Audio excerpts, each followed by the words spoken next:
Hello, hello, hello. Welcome to Photography 101. I am Zephyr Fliffydirk and I'm happy to present this panel to you. I've hosted this panel at Vacation and ScotiaCon, and I'm happy to bring this panel to you as well. And this will also be at future cons as well. And you're welcome in, Joshy. I'm glad you could make it. Cool. So let's go ahead and get started on this panel.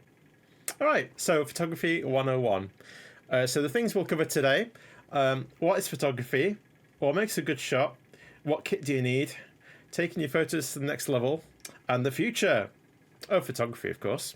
And there's a nice little photo of me by the wonderful Whiskey and Y there. That was using my old Nikon D7100. I do now have a Z6 as well. I'll show that off later.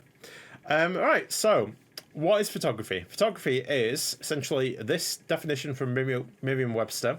I'll just kind of summarize. So the art of producing images by the action of radiant energy and especially light. So breaking that down, it's capturing light. It's open to artistic interpretation. There's no right or wrong way of doing things, just different interpretations of doing things. And the main thing, of course, after you've taken the photos, is to share them. Share them with your friends, share them with family, share them with strangers, share them with everyone in a nice way. So, in the past, as the wonderful Joshua would know, cameras were sold in camera shops and boutiques, and you get something like either like an Asahi Pentax or an old Nikon, Canon, Fujifilm, etc., or even Kodak instant cameras, or Polaroids actually, which are still popular these days. So the limitations of this was the limited number of shots you could take in one go. Film was sensitive, so we're talking like if you leave the film out, it would literally like melt or become unusable. It's also very delicate in the development process. Had to be developed by a specialist or sometimes in like a dark room, potentially. That could lead to mistakes, could lead to things getting stolen, getting lost, etc. And if you make a mistake while you take the photo, you only see that afterwards. So yeah, you can see Pentax there with a old 50mm f2 lens. You can get like filters as well, and that's an old flash unit from Boots. Yeah, Joshua says half of his collection are film cameras. Gotcha. All right, so fast forward to today, we now have cameras like this. So this is an iPhone 15 Plus. It's probably not even the latest one at the moment because they just keep making new ones. That's got a 48 megapixel main. And also has two little cameras. You notice most phones these days have multiple lenses, ultra wide and telephoto. So you can even get zoomed photos on smartphones these days, which is cool. So when you take the photo, you get immediate feedback. So if you did it wrong, take another one, etc. Yep, Joshy's got some Ihagee Dresden Extra 500 Ensign box camera from 1910s Zeiss Icon Netta 515/2. Ooh, some good stuff. But yeah, the old film is usually the 35mm film. But yeah, anyway, next. Samsung S23 Ultra. Again, probably not the latest at the moment. But yeah, look at these. You've got so many lenses, low light camera action, which is quite impressive for a smartphone, and 200 megapixel. For note, some cameras these days that have about 45 etc megapixels, they can cost in the range of a few thousands. So you can imagine this is probably a high-end phone as well. But yeah, low light, not a problem. So yeah, great camera settings these days, regardless of what you use. So moving on away from gear, what makes a good photo or a good shot? Well, main thing is a good light source. An important tip for you: don't try a battle against the sun. You will not win against the sun. The sun will win. What you have to do is try and use it as best you can. Either wait for a cloudy day, change your rooms, change sides, change positions, use other lights to counteract it, etc. So that's the tip for you there. The main thing about having the subject is ideally the subject should be in focus and not blurry, unless you don't want to do like an artistic blur. Blurry background's okay, blurry subject usually not the best. Try and take the photo at the right moment. If someone does a jump, try and get them mid-jump. Try and not get them at the start or the end. It won't look as good. Again, that's something that you learn with experience. Putting the subject in the right place in the frame is very important as well. If they're off to the side, it might be okay, but if they're too far away from the side, then it won't look as good. What else makes a good shot? Well, having an interesting subject or background, whether it's Magic the Gathering cards, whether it's old film rolls, whether it's vintage video games, any of those kind of things could be interesting. Depends where you do it as well. Is it going to be at the beach? Is it going to be at night? Is it going to be early morning, etc.? Things to look for when taking photos: patterns, lines, shapes, symmetry, framing. Are they in a doorway? Are they in a window? Etc. Colour. What kinds of colour you've got? Have you got contrasting colours? So if you got yellow and black, blue and red and green. Have you got light and dark? And depth is an important thing. And leading lines. Do all the lines converge? Is it like a road or a highway where all the lines converge to one place? What shapes have you got? Have you got triangles? Have you got circles? Have you got hexagonals or any other shapes? Very important here, the rule of thirds. As any pro photographer will tell you, if you can, imagine you've got a 3x3 grid on the screen. If your subject is in any of these 4 spaces, then by some kind of magic, it will actually be better. So yeah, if you have a person within those certain areas, it will make the shot look really good. Moving on, animals and wildlife. Some of these are my pets. Some of these are bits of wildlife. Yeah, so on here we have my cat running in the snow. We have my dog with a dog coat. We have birds. We have little birds. Can be tricky. Can be fun. Wildlife is awesome. Definitely recommend giving it a try. If you've got friends' pets, neighbours' pets, your pets, take photos of pets and see what happens. Nighttime photography. If you've got a camera that can do it, try and get a photo of the moon. Try and get a photo of fireworks. Try and get photos of all kinds of things at night. It may be too dark. You may need a flash. You may need lights. That's part of the fun. Have fun with it. Opportunities. You may have an opportunity like this one at Mank Furs, where you have multiple fursuiters looking cute, playing, having fun. That is one of the best times to try and take a photo. Get your phone out and get snapping. People love having the photos taken generally, and if you ask them or if they ask you, share it with them and they'll tag you in them, all that kind of good stuff. And this is a photo from Brandy the Wolf. This was at Furcation a few years ago. That was really fun. Yeah, so when gatherings happen, make the most of them, because as you all know, time is fleeting and every moment has to be treasured and spent wisely. All right, so carrying on from that then. Yeah, okay. All right, so this is fun. Posing. People love doing funny poses and having ideas. Some ones here from Kitty. There's Advocato's head and another head. Doing the Cerberus moment there, which is really cool. And there's the wonderful Orcs, one of the fellow admins at the Warrington Furs Fur Meet group. Incidentally, I am also a Warrington Furs admin. And got some other ones from the Bank Furs. They were playing tqake. Did some awesome moments there. So embrace the improv. Try out ideas. Give people ideas. Let them share your ideas. Have fun. Take photos and have fun with it. This was a funny one. This was at Compuzzled 2023, featuring mirrors there, the twin fursuiters, and the Pineapple Derg. As you can see, one of them is going to push Pineapple Derg, and the other mirror is ducking down, so the other one's going to fall over. So that was just a funny little moment. It was completely improv. That was really cool. It ended up being one of my best photos from CF. Other places to take photos. There's one of Josh's, for example.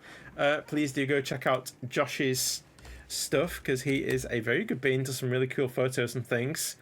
That was at Barcade down in London, which was pretty fun. I enjoyed that. And this is one from Warrington Furs. This is one I took at a local fur meet. So local fur meets are good places, fur cons. Important note, do not take photos in fursuit lounges under any circumstances. Do not take photos in the dealer's den, and especially do not take photos in the artist's alley. They do not like it. If you try that, you will be kicked out of the con and you may have to delete some photos. So please, please, please, please do not be that person. Always, always, always ask if you are in doubt. And if somebody's taken the head off, etc., fursuit head off, please respect their privacy. Okay, important things. Also, yeah, conventions. This was one at ScotiaCon the year before, and the big sofa, which they did have this year. Most likely going to have it next year as well. Got some awesome beans there. We've got Kodiak, we've got Floyd, we've got Revy, we've got some other, I think they were all Stars Like Roses suitors. And there's one photo I took from Confuzzled again. Awesome things like big props. Makes it good too. Premium hugs. I'd tell you, but not for free. Just kidding. You can have as many hugs as you like, Jindal. And yo, Mike Paws, hope you're doing amazingly. Alright, cool. So, you've taken your photos, you've had fun. What now? Well, if you're on a phone or a camera, you'll mostly end up with lots of photos. Some photos are blurry, some photos are not so good. Delete the bad photos, keep the ones that are okay, and especially keep the ones you love. So the main thing is, yeah, organize and edit. You can do it on your phone, you can also do it on a computer or a laptop. Yes, more furry photos at Confuzzled indeed. I'm super hyped. Got that. And also, I'm going to be at Furcation as well, helping out with the photo and videography for Furcation, which should be awesome. Yeah, look at all these awesome furries. So yeah, pick your best photos, and also important, make sure to back up your photos. Don't lose your photos.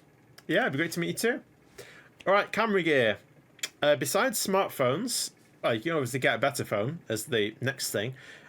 You might want to invest in a pro level camera or semi-pro.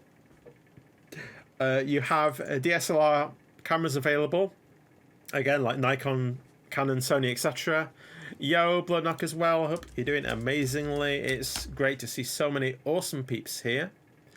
You can also get some video screens. So again, you can have like a little selfie mode.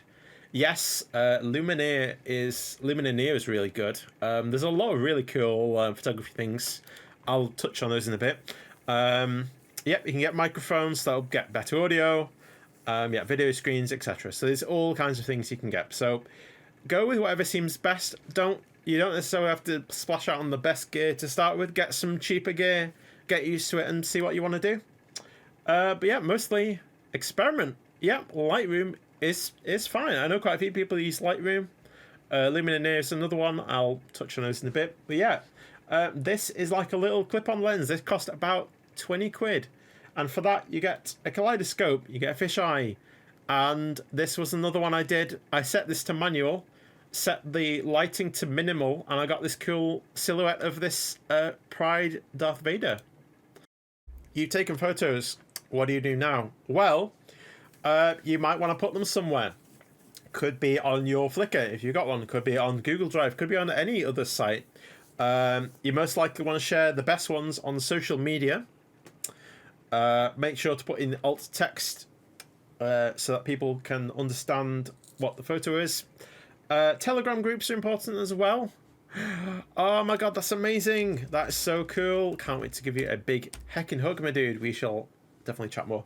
Telegram groups and Telegram channels. So yeah, general photography groups are there. Yeah, Google Photos is an easy one. People can share links. It's always online. You've got a backup. It is very useful indeed. You may also want to get your own website. I'm still looking at that as well. If I have any update on that, I'll let you know. Also, if you've got photos of fursuiters, upload them to Furtrack and Scritches. If at a con, for example, take photos, you don't know who they are, upload them, and they'll sort it out. Flickr Pro user now for 12 years. Wow, that is cool. I might think about doing that. But yeah, these are ones from Cabin Con. As you can see, we've got Alexis, Pineapple Dirk, we've got Mausch, the wonderful mayonnaise chap. And we have Azakir and Doran, some precious dragons. We have Vulps as well. Some awesome peeps there. So, and Arco. But yeah, some really good beans. That was in Scarborough. That's really nice, actually. Yeah, it's sad about the unlimited storage. But that's good, actually. This is a photo submitted by the wonderful Zeldrick. This was from an old DSLR. So this is, imagine a camera from about 13, 14 years ago. It can still take amazing photos. And also, in terms of photos, this is one taken on a Google Pixel 6 Pro phone from a few years ago.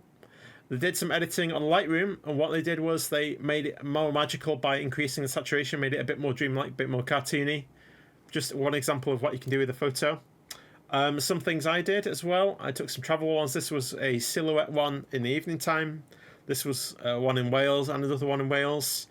This was a copper mine. This is just like a beach place. Yeah, definitely cool to see more stuff. So, a few final thoughts to close in on before we finish. What type of photographer are you? So, what kind of things do you do? Do you do events? Do you do wildlife? Do you do street photography? Do you do travel photography? Do you do pets, wildlife, nature, trees, landscapes? The list goes on. It's an endless list. My recommendation: find out what you're good at and keep practicing, and one day you'll be amazing. If you're not already. Experiment. Try different things. Try strange things. See what works. See what doesn't work. Exactly, Tails. Exactly. It's very good to be a variety photographer. It helps you in all kinds of levels, no matter what kit you use. Yeah, you do some really cool stuff, like Josh, you mentioning about taking photos on the 3DS. 3D photos. 3D photos is a thing. It's still a thing.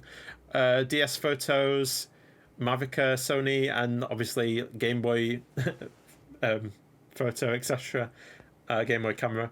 Yeah, you can get all kinds of cool things. You've got black and white, you've got retro, all kinds of stuff. So, before we wrap up, where you can find me, I am on Twitch. I'm actually live now. Or I was when I published this thingy. Yeah, I'm also on YouTube as well, so if you catch me, you can have a look at all the videos I've done, including any of the 4K tests and things I did on the Nikon Z6. Also, find my other social links here at this card link. Also on Blue Sky, Mastodon, Flickr. This is a photo by Spirit Wolf, an awesome bean. But yeah, that's details about me, and plenty more details below as well. Okay, so that is the actual lesson content covered. Thank you for listening and paying very close attention.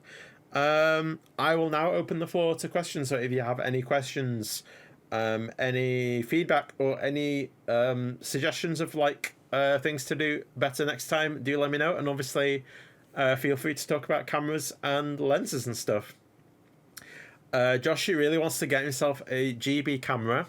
There's a shell swap that makes it so you can use those smartphone lens adapters on it. Oh wow, that's kind of wild. I would love to see that at some point. That's really cool. Hello everybody. Thank you for watching the video. Please make sure to like and subscribe and ring that bell if you want to get notified about future videos. In the meantime, catch you next time. Stay safe.